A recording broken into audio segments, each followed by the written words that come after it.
Hello, bonjour and ahoy. I'm Roger Hilton, and welcome to the inaugural episode of the GLOBSEC Wire. Every second week, we will be showcasing one major international topic and what it means for Central and Eastern Europe and beyond. On today's episode, we look at the ongoing ramifications of the Afghanistan security situation, including its internal dynamic and its impact on Europe. Despite early promises of inclusivity, the Taliban's true colors are quickly showing.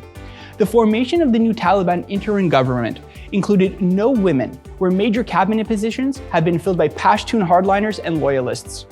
In addition to the interior minister being wanted by the FBI, the current government has disbanded the Women Affairs Ministry. Prior to the announcement, pockets of protest popped up across the country, forcing the Taliban to resort to violent means to quell civilian dissent.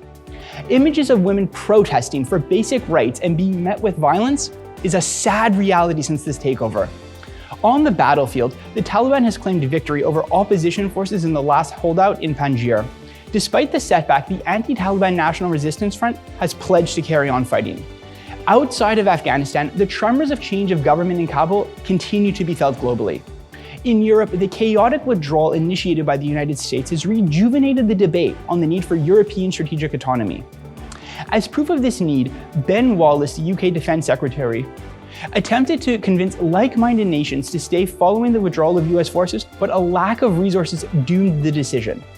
The major takeaway for Europe emerging from this chaotic pullout has led EU High Rep Josep Borrell to call for the formation of an EU army and the need for a rapid reaction force. Despite its potential merits, an EU army remains a divisive issue and one that seems far from settled.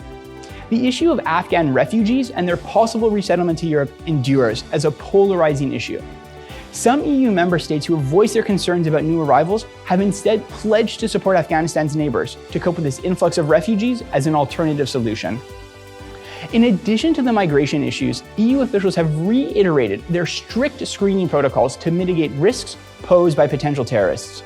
It is clear the situation in Afghanistan remains fluid and will dominate the attention of European and international policymakers. For commentary and analysis on Afghanistan and all other major international issues, check out globsec.org. Stay tuned for our next episode, and ciao.